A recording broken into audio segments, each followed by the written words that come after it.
भाभी, आप तो बिल्कुल टीवी सीरियल की गवार बहू जैसी लगती हैं। मैं सोच रहा हूँ क्यों ना आपको हमारी सोसाइटी के वार्षिक फंक्शन में ऐसे ही स्टेज पर भेज दूँ। सब हंस पड़े। रागिनी भी जबरन मुस्कुरा दी, लेकिन रात को अकेले में वो बहुत रोई। राम किशन जी के बेटे कार्तिक की शादी थी। वो पढ़ाई में तेज, नौकरी में सफल और आधुनिक सोच वाला युवक था। उसकी माँ राधिका अपने समाज में ऊंचे रसूख वाली महिला थी। उनको दिखावे की जिंदगी बहुत पसंद थी। देवर कुणाल अभी कॉलेज में पढ़ रहा था, पर दिल का साफ और मजाकिया स्वभाव का मालिक था। शादी में हर कोई नई बहू की एक झलक पाने को बेताब था, और जब रागिनी ने दहलीज पर कदम रखा तो सब चौंक गए। उसका पहनावा, बात करने का तरीका और उसकी संकोच भरी चाल, सब में गांव की सादगी और देहातीपन झलक रहा था। ये कैसी बहू लाया है कार्तिक? औरतें कानाफूसी करने लगी। देखो ना, लगता ही नहीं कि ये हमारे शहर की लड़की है। राधिका जी का चेहरा फीका पड़ गया। उन्होंने सोचा था कि उनका बेटा किसी पढ़ी लिखी, स्मार्ट और अंग्रेजी बोलने वाली लड़की से शादी करेगा, लेकिन कार्तिक ने अपनी जिद पर शादी की थी। उसे रागिनी बहुत ही ज्यादा पसंद थी। कार्तिक ने अपनी माँ से कहा, माँ, रागिनी भले ही गांव की है, लेकिन दिल की बहुत अच्छी है, इसीलिए वही मेरी जीवन साथी होगी। राधिका जी ने बेटे की जिद के आगे हार मान ली, लेकिन मन ही मन बहू को गंवार कहने लगी। रागिनी का शहर में पहला दिन बहुत कठिन था। वो अंग्रेजी या बड़े बड़े शब्द नहीं समझ पाती। उसका घर के काम करने का तरीका भी बहुत ही अलग था। जब रिश्तेदार आए तो उसने झिझकते हुए अपने देहाती लहजे में बात की, जिसे सुनकर सबके सब हंस पड़े। बहुत सारे लोगों ने रागिनी का मजाक भी उड़ाया। उसका देवर कुणाल भी अपनी हंसी दबाकर बोला, भाभी, आपको तो हमारे शहर के हिसाब से ट्रेनिंग चाहिए, और लगता है आपको ब्यूटी पार्लर भी जाने की जरूरत है। आपका तो पूरा मेकओवर करना पड़ेगा। अगर आपने ऐसा नहीं किया तो यहाँ पर लोग आपको गंवार समझेंगे, और हमारे घर में कोई गंवार हो, ये तो हमसे भी बर्दाश्त नहीं होगा। रागिनी ने चुपचाप कुणाल और सबकी बातें सुन ली, किसी को पलट कर जवाब नहीं दिया, और राधिका जी को भी ये सब बिल्कुल अच्छा नहीं लगा। उन्होंने पहली ही रात सोच लिया, लगता है ये लड़की हमारे घर की इज्जत मिट्टी में मिला देगी। इसे संभालना मेरे लिए आसान नहीं होगा। सुबह का समय था। रागिनी पहली बार अपने ससुराल में रसोई संभालने गई। उसकी गांव की आदत थी, वो तड़के घी में छौंक कर ही लगाती थी और तेज मसाले डालती, जिसकी वजह से महक पूरे घर में फैल जाती। कुणाल नींद से उठते ही बोला, भाभी, लगता है हमारे घर में किसी देसी ढाबे का उद्घाटन हुआ है, और ढाबे की मालकिन आप ही हो। उसकी बात सुनकर सब हंस पड़े, लेकिन रागिनी का चेहरा उतर गया। कुणाल का इस तरह से मजाक करना रागिनी को बहुत ही बुरा लगता था। साथ ही राधिका जी ने भी तीखे स्वर में कहा, बहू, ये शहर है, यहाँ इतनी महक वाले मसाले नहीं चलते। हमें हल्का फुल्का खाना पसंद है। इस तरह का खाना खिलाकर तुम तो हम लोगों की जान ही ले लोगी। तुम गांव से आई हो, अभी ये बात भूल जाओ और यहाँ के तौर तरीके सीखो। रागिनी सकुचाते हुए बोली, जी माँ जी, मैं बहुत जल्द सब कुछ सीख लूंगी। आपकी ये शिकायत मैं जल्दी से जल्दी दूर करने की कोशिश करूंगी। कुछ देर तक ऐसे ही वो मासूमियत से सबकी बातें सुनती रही, पर उसके भीतर कहीं दर्द भर गया। उसे लगने लगा कि शायद उसका देसीपन यहाँ मजाक बन जाएगा। राम किशन जी एक शांत स्वभाव के व्यक्ति थे। वे बहू की मासूमियत को बहुत अच्छी तरह से समझते थे। उन्होंने धीरे से कहा, रागिनी बहू, तुम्हारा खाना बहुत ही स्वादिष्ट है। इतना जायकेदार खाना मैंने पता नहीं कब से नहीं खाया। आज का खाना खाकर मेरा मन प्रसन्न हो गया। और हाँ, ये तो बस समय की बात है, धीरे धीरे तुम सब कुछ सीख जाओगी। अपने ससुर की बातें सुन रागिनी की आंखों में आंसू आ गए। कम से कम ससुर के शब्दों ने उसे थोड़ी हिम्मत दी, पर राधिका जी को ये बात बहुत चुभ गई। ये राम किशन जी बहू का पक्ष क्यों ले रहे हैं? अगर मैं सख्ती नहीं करूंगी तो ये बहू हमारी नाक कटवा देगी। वैसे भी लोग इसके बारे में तरह तरह की बातें करने लगे हैं। शाम को राधिका जी की सहेलियां घर पर आई। ये बहुत ही आधुनिक कपड़े ऊंचे दर्जे की अंग्रेजी और बनावटी हंसी के साथ आई थी। जैसे ही रागिनी उनकी सेवा के लिए आई, उसने साड़ी का पल्लू सिर पर रखा और बोली, नमस्ते काकी जी, नमस्ते चाची जी। राधिका जी की सहेलियां खिलखिलाकर हंस पड़ी। उनमें से एक बोली, अरे वाह, कार्तिक की बीबी तो बिल्कुल देहातन निकली। देखो तो सही इसने अपना क्या हुलिया बना रखा है। फिर दूसरी बोली, ये तो कहीं से भी हमारी सोसाइटी में फिट ही नहीं बैठती। राधिका, अब तो तुझे ही कुछ करना पड़ेगा। राधिका जी ने मुस्कुराकर उन सब की बातों को टाल दिया, लेकिन अंदर ही अंदर वो बहुत ज्यादा शर्मिंदा हो गई थी। उन्हें लगा इस गवार बहू ने तो मेरी इज्जत मिट्टी में मिला दी। उस रात उन्होंने कार्तिक से कहा, तुम्हारी बीबी हमारी सोसाइटी में बिल्कुल सूट नहीं करती। लोग हंसते हैं उस पर और मेरी सहेलियां भी रागिनी को लेकर मुझे ताना मारती हैं।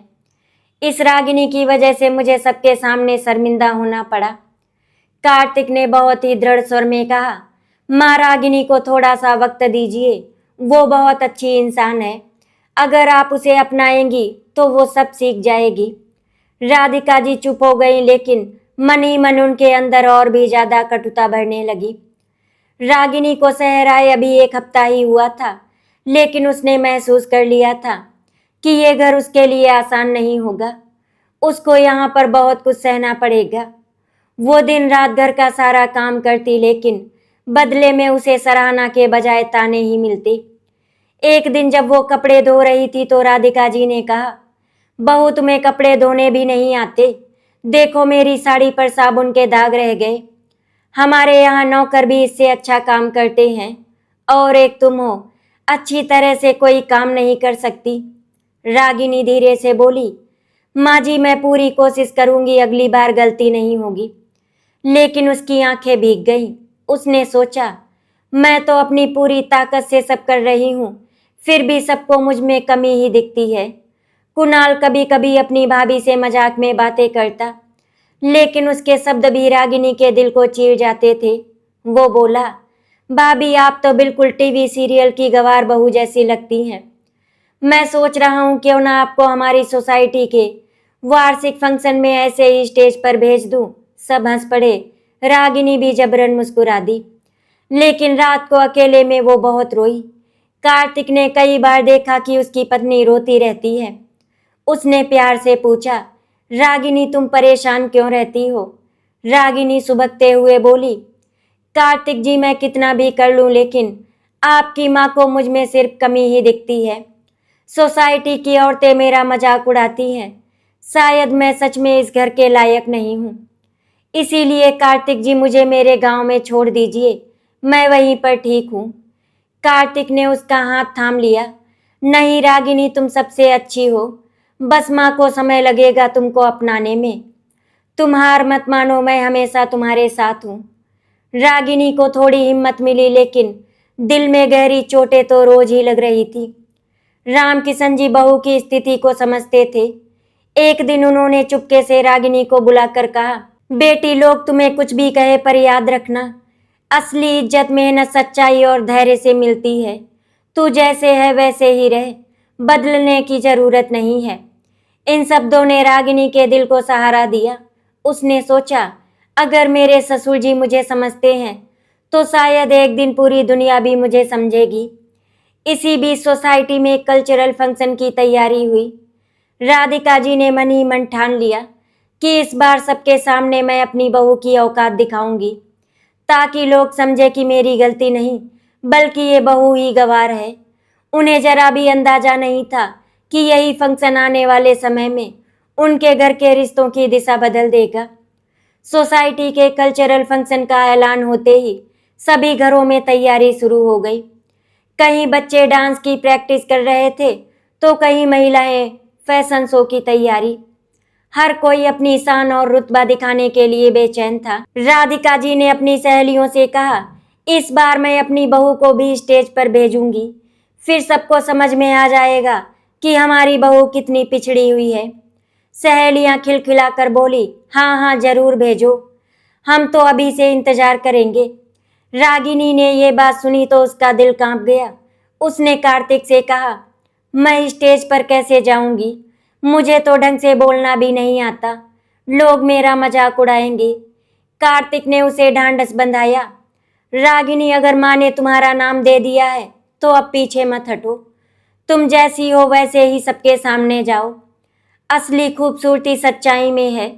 कुणाल ने हंसते हुए कहा, भाभी आप अगर मंच पर चली गई तो लोग आपको विलेज क्वीन का अवार्ड दे देंगे।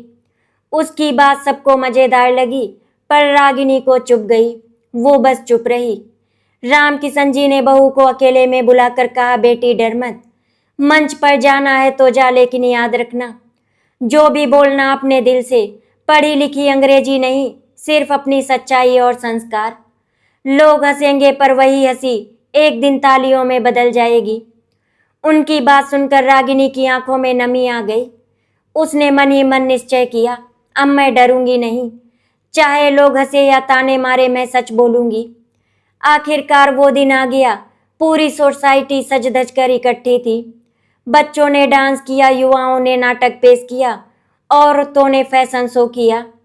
जब बहुओं की स्पीच का नंबर आया तो सबकी नजरें राधिका जी के घर पर टिक गईं, क्योंकि सबको पता था कि आज उनकी गंवार बहू रागिनी स्टेज पर आने वाली है। राधिका जी के चेहरे पर मुस्कान थी, जैसे वो अभी से रागिनी की बेइज्जती का मजा लेने को तैयार हों। कुणाल भी सीट पर झुककर दोस्तों से कह रहा था, अब देखना मजा आएगा, मेरी भाभी क्या तमाशा करती हैं। रागिनी का दिल तेजी से धड़क रहा था। उसने हाथ जोड़कर भगवान से प्रार्थना की, मुझे हिम्मत देना ताकि मैं सच कह सकूं। मंच पर जाते हुए उसने पीछे मुड़कर देखा। कार्तिक की नजरों में भरोसा था और राम किशन जी की आंखों में आशीर्वाद। रागिनी ने गहरी सांस ली और मंच पर कदम रख दिया। स्टेज पर चढ़ते ही रागिनी के कदम कांप गए। पूरी सोसाइटी की निगाहें उसी पर थी। कहीं हंसी दबाई जा रही थी तो कहीं आंखों में तिरस्कार झलक रहा था। रागिनी ने माइक पकड़ा और धीरे से बोली, नमस्ते आप सभी को। उसकी आवाज कांपी और लोग खिलखिलाकर हंस पड़े। कुणाल अपने दोस्तों से बोला, कहा था ना कि भाभी मंच पर गई तो शो कॉमेडी शो बन जाएगा।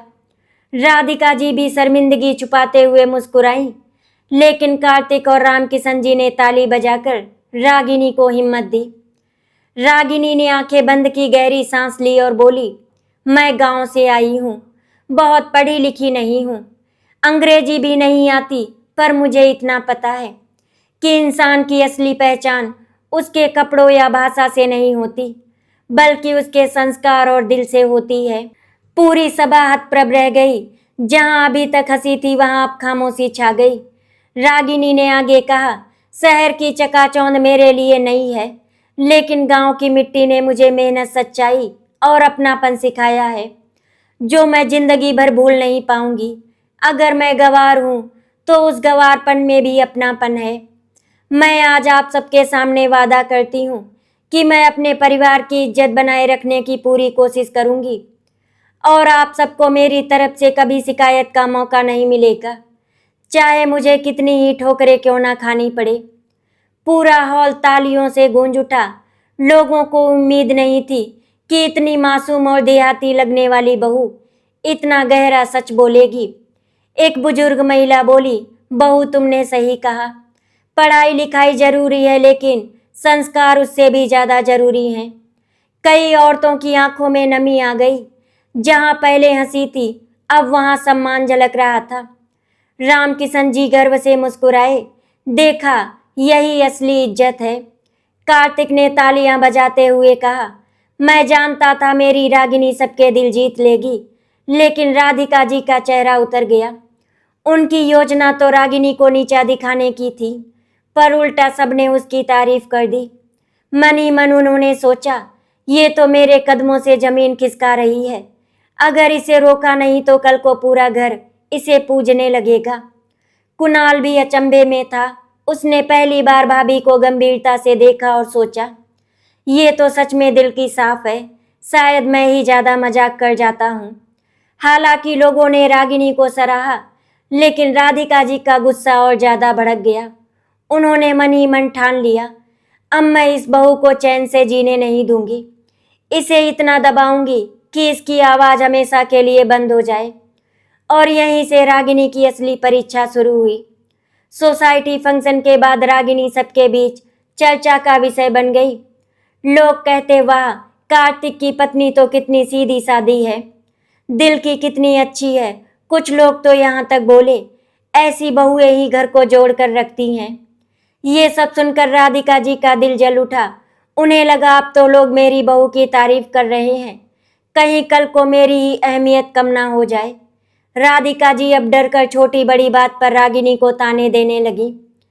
तुम्हें रसोई संभालनी नहीं आती, तुम्हारे बोलने का ढंग बिल्कुल देहाती है, हमारे खानदान की इज्जत तुम्हारे हाथों बर्बाद हो जाएगी।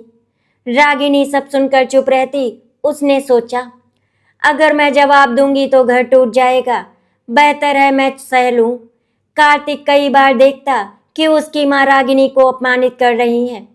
वो कहना चाहता पर माँ के सामने चुप रह जाता। एक रात उसने रागिनी से कहा, मुझे समझ नहीं आता, मैं माँ और तुम्हारे बीच संतुलन कैसे बनाऊं। रागिनी ने आंसू पोंछते हुए कहा, आप मेरी चिंता मत कीजिए, मैं सब सह लूंगी, बस आप मेरा हाथ मत छोड़ना। कुणाल, जो पहले रागिनी का मजाक उड़ाता था, अब वो धीरे धीरे बदलने लगा। उसने देखा कि भाभी हर बार ताने सहकर भी घर के लिए मेहनत करती हैं। एक दिन उसने मजाक में कहा, भाभी आप तो सच में सब्र की मूर्ति हैं। रागिनी मुस्कुरा दी पर उसकी आंखें छलक गईं। कुणाल को पहली बार एहसास हुआ कि भाभी की आंखों के आंसू उसके मजाक से कहीं गहरे हैं। राम किशन जी रोज देखते कि बहू काम में जुटी रहती है, फिर भी उसे चैन नहीं मिलता।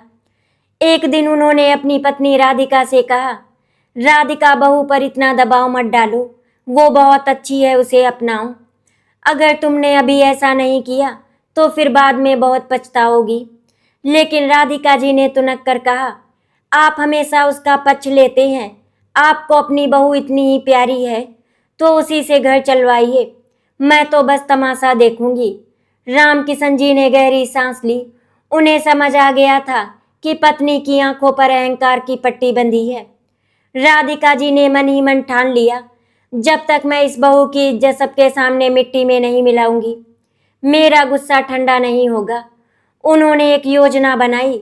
सोसाइटी में होने वाली अगली मीटिंग में रागिनी को जबरदस्ती भेजने का निश्चय किया, ताकि वो वहां सबके सामने हंसी का पात्र बने। उन्हें जरा भी अंदाजा नहीं था कि इस बार हालात और भी अलग होने वाले हैं। सोसाइटी के पार्क में बड़ी मीटिंग रखी गई थी। वहां सभी घरों की महिलाएं और पुरुष इकट्ठा थे। चर्चा का विषय था नई पीढ़ी की बहुएं और उनकी जिम्मेदारियां। राधिका जी ने जानबूझकर सबके सामने कहा, मेरी बहू रागिनी भी अपनी राय रखेगी, आखिर उसे भी तो शहर में रहना है, देखना है कि वो कितना समझती है। ये सुनते ही सबकी नजरें रागिनी पर टिक गईं। कई लोग फुसफुसाने लगे, अरे यही है कार्तिक की देहाती बीवी, देखते हैं क्या कहती है। रागिनी का दिल जोर जोर से धड़क रहा था। वो खड़ी हुई और उसके हाथ कांप रहे थे। राधिका जी ने व्यंग करते हुए कहा, बहू बताओ, शहर की बहुओं को कैसे रहना चाहिए, हमारी सोसाइटी के तौर तरीकों के बारे में तुम क्या जानती हो। कुछ लोग हल्के में हंस पड़े। कुणाल को ये मजाक अब अच्छा नहीं लगा। उसने सोचा, माँ ये सब क्यों कर रही हैं। रागिनी ने कांपते हुए स्वर में कहा, मैं गांव से आई हूँ, मुझे यहाँ की बहुत सी बातें समझ नहीं आती, लेकिन मैं इतना जानती हूँ कि चाहे शहर हो या गांव, बहू का असली धर्म है परिवार को जोड़कर रखना। उसने आगे कहा, मैं भले ही पढ़ी लिखी कम हूँ, पर अपने पति, सास, ससुर और देवर का सम्मान करना जानती हूँ। मेरे लिए ससुराल का हर सदस्य भगवान जैसा है। अगर यही गंवारपन है तो मुझे उस पर गर्व है। सभा में सन्नाटा छा गया। एक बुजुर्ग आदमी बोले, बहू ने बिल्कुल सही कहा, आजकल की लड़कियां फैशन और दिखावे में खो जाती हैं, मगर इसे देखो, ये तो असली संस्कारों वाली है। दूसरी महिला बोली, राधिका जी, आपकी बहू तो बहुत नेक दिल लगती है, आपकी किस्मत है कि ऐसी बहू मिली। तालियां बजने लगी। लोगों की नजरों में अब रागिनी गंवार नहीं, बल्कि एक संस्कारों की प्रतिमूर्ति बन गई। राधिका जी के लिए ये असहनीय था। उन्होंने सोचा, मैं इसे अपमानित कराने लाई थी और यहाँ सब इसकी तारीफ कर रहे हैं। आखिर इसमें ऐसा क्या है जो लोग देख रहे हैं और मैं नहीं। गुस्से से उनका चेहरा लाल हो गया। घर लौटते ही उन्होंने रागिनी से ठंडे स्वर में कहा, तुम्हें इतना बढ़ावा मिल गया है ना, अब देखना मैं तुम्हें दिखाऊंगी कि असली घर संभालना क्या होता है। रागिनी चुप रही। उसने मन ही मन ठान लिया, अब चाहे मुझे कितना भी अपमान सहना पड़े, मैं पीछे नहीं हटूंगी। रामकिशन जी को अपनी पत्नी के तेवर देखकर चिंता हुई। वो मन ही मन में सोचने लगे कि रागिनी को राधिका के गुस्से से बचाना होगा। कुणाल ने पहली बार अपनी भाभी से माफी मांगी। भाभी, मैं आपका हमेशा मजाक उड़ाता था, लेकिन अब समझ आया कि आप सच में बहुत मजबूत हैं। रागिनी ने मुस्कुरा कर कहा, कुणाल, बहन भाई का रिश्ता मजाक से भी मीठा बनता है। मुझे बुरा नहीं लगा, बस अब तुम्हारा साथ चाहिए। कुणाल ने सिर झुकाकर हामी भर दी। सोसाइटी मीटिंग के बाद लोग हर जगह रागिनी की तारीफ कर रहे थे। रामकिशन जी की बहू कितनी अच्छी है, गांव की है लेकिन दिल से बहुत बड़ी है। ये बातें राधिका जी के लिए तीर से कम नहीं थी। उन्होंने ठान लिया, अब मैं इस बहू को चैन से नहीं रहने दूंगी, घर के अंदर ही इसका दम घोट दूंगी। अब राधिका जी ने बहू को हर काम अकेले करने के लिए मजबूर कर दिया। सुबह 5 बजे उठना, झाड़ू पोछा, बर्तन, नाश्ता, कपड़े धोना, सब कुछ उसी के जिम्मे। अगर कभी जरा सी भी देर होती तो तुरंत ताना मिलता, गांव से आई है ना इसीलिए आलसी है। हमारी सोसाइटी की औरतें सुबह योगा और जिम जाती हैं और हमारी बहू अभी तक झाड़ू बर्तन में फंसी रहती है। रागिनी चुपचाप सह लेती। त्योहार का समय आया। राधिका जी ने कहा, पूरे घर की सजावट, पकवान और मेहमानों की सेवा सब अकेले बहू करेगी। रामकिशन जी ने टोका, राधिका, अकेले बहू को इतना काम क्यों दे रही हो, नौकरानी है घर में। लेकिन राधिका जी ने गुस्से में कहा, नौकरानी पैसे लेती है और बहू तो घर की इज्जत है। इज्जत कमाने के लिए मेहनत करनी पड़ती है। रामकिशन जी चुप हो गए। रागिनी ने बिना शिकायत किए सब काम किया। उसके हाथ जल गए, पैर सूज गए, लेकिन उसने चेहरे पर मुस्कान बनाए रखी। मेहमानों ने तारीफ की, वाह, आपकी बहू तो बहुत मेहनती है। ये सुनकर राधिका जी के दिल में आग लग गई। रात को कार्तिक ने देखा कि रागिनी के हाथों पर छाले पड़ गए। वो उदास होकर बोला, तुम माँ को क्यों नहीं कहती कि इतना काम मत दो। रागिनी मुस्कुरा कर बोली, कार्तिक जी, अगर मैं विरोध करूंगी तो घर का माहौल और बिगड़ जाएगा। मैं बस इतना चाहती हूँ कि आप कभी भी मेरा साथ मत छोड़ना, बाकी का सब कुछ मैं देख लूंगी। कार्तिक ने उसका हाथ पकड़ लिया, मैं हमेशा तुम्हारे साथ हूँ। कुणाल ने भी माँ के व्यवहार को नोटिस किया। उसने कहा, माँ, आप भाभी को क्यों इतना परेशान करती हैं? वो हर काम करती है फिर भी आपको शिकायत रहती है। राधिका जी ने तुनक कर कहा, तू चुप रह कुणाल, तुझे क्या पता घर संभालना क्या होता है। कुणाल चुप हो गया, लेकिन उसके मन में भाभी के लिए सम्मान और बढ़ गया। रामकिशन जी ने अपनी पत्नी को समझाने की कोशिश की, राधिका, बहू की परीक्षा लेना छोड़ो। अगर बहू घर छोड़कर चली गई तो बेटा भी दूर हो जाएगा और टूटे हुए घर को जोड़ना आसान नहीं होता। लेकिन राधिका जी ने साफ कहा, मुझे परवाह नहीं, या तो ये बहू मेरे हिसाब से बदले, वरना मुझे इसकी इस गांव वाली अच्छाई की जरूरत नहीं। रामकिशन जी ने गहरी सांस ली। अब उन्हें लगने लगा कि शायद वक्त आ गया है जब उन्हें अपनी पत्नी को उसकी गलतियों का एहसास दिलाना पड़ेगा। घर का माहौल दिन ब दिन भारी होता जा रहा था। रागिनी रोज काम करती, हर किसी की सेवा करती, लेकिन राधिका जी के ताने कभी कम नहीं हुए। एक दिन सोसाइटी की कुछ महिलाएं घर आई। उन्होंने रागिनी की मेहनत की तारीफ की। आपकी बहू तो बहुत ही भाग्यशाली है, इतनी सीधी सादी और सेवा भाव वाली बहू तो आजकल मिलना मुश्किल है। ये सुनकर राधिका जी का गुस्सा फिर से फूट पड़ा। उन्होंने सबके सामने कह दिया, अरे भाग्य कहाँ से, ये तो गवार है, गवार। हमारी सोसाइटी के लेवल की ही नहीं है, बस घर के काम में लगी रहती है, और क्या है इसमें। रागिनी चुपचाप आंसू रोकती रही। रामकिशन जी ने पहली बार पत्नी को गुस्से से देखा। बस बहुत हो गया, अब राधिका को सबक सिखाना ही पड़ेगा। रात को रामकिशन जी ने पत्नी से कहा, राधिका, तुम्हें शर्म नहीं आती? अपनी बहू को सबके सामने गवार कहा। तुम्हें क्या चाहिए आखिर? बहू पढ़ी लिखी आधुनिक और फैशन वाली हो लेकिन घर तोड़ दे, या फिर संस्कारी जो घर जोड़ती है। राधिका जी ने अहंकार से कहा, मुझे ऐसी बहू चाहिए जो समाज में मुझे सिर ऊंचा करके चलने दे। ये बहू तो मेरे लिए बोझ है। रामकिशन जी ने ठंडे स्वर में कहा, तो सुन लो, अब तुम्हारी परीक्षा होगी। जिस बहू को तुम गंवार समझती हो उसी से मैं तुम्हें दिखाऊंगा कि असली बहू कैसी होती है। रामकिशन जी ने कार्तिक और कुणाल को बुलाकर कहा, अब वक्त आ गया है कि तुम्हारी माँ को उनकी गलती का एहसास कराया जाए। कल से घर का सारा काम माँ खुद करेगी, बहू को मैं रोकूंगा। कार्तिक और कुणाल हैरान रह गए, लेकिन पापा, माँ मानेंगी कैसे? रामकिशन जी ने दृढ़ता से कहा, मानेगी। जब तक खुद तकलीफ नहीं होगी तब तक दूसरों की तकलीफ नहीं समझ पाएगी। रामकिशन जी ने रागिनी से कहा, बेटी आज से तुम आराम करोगी, कोई काम नहीं करोगी। रागिनी घबरा गई, पर बाबूजी अगर मैं काम नहीं करूंगी तो माँ जी और नाराज हो जाएंगी। रामकिशन जी ने मुस्कुराकर कहा, चिंता मत करो, अब जिम्मेदारी तुम्हारी नहीं तुम्हारी सास की होगी। ये सुनकर रागिनी चौंक गई। उसने सोचा, क्या सच में माँ जी को उनकी गलतियों का एहसास होगा? जब राधिका जी उठी तो देखा रसोई खाली है। उन्होंने चिल्लाकर कहा, बहू कहाँ है? नाश्ता क्यों नहीं बना अभी तक? रामकिशन जी ने शांत स्वर में कहा, आज से सारा काम तुम करोगी, बहू को आराम चाहिए। राधिका जी हक्की बक्की रह गई, क्या मैं ये सब कैसे कर सकती हूँ? रामकिशन जी ने सख्ती से कहा, जब तुम्हें बहू के हर काम में कमी दिखती है तो अब तुम खुद करके दिखाओ। राधिका जी ने मजबूरी में काम करना शुरू किया, लेकिन कुछ ही घंटों में उनका चेहरा थकान से पसीने पसीने हो गया। उन्होंने सोचा, इतना काम करना तो सच में आसान नहीं है। सुबह से शाम तक घर का सारा काम खुद करने के बाद राधिका जी थक कर चूर हो गई।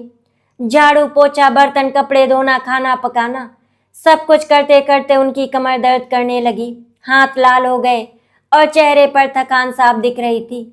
रामकिशन जी ने मुस्कुराकर कहा, क्या हुआ राधिका, इतना आसान था ना बहू का काम? राधिका जी गुस्से में बोली, इतना काम तो मैंने कभी किया ही नहीं, दिन भर तो जान ही निकल जाती है। रामकिशन जी ने गंभीर स्वर में कहा, और हमारी बहू तो रोज यही सब करती है, ऊपर से तुम्हारे ताने भी सहती है। अब समझ आया उसकी हालत? राधिका जी चुप हो गई।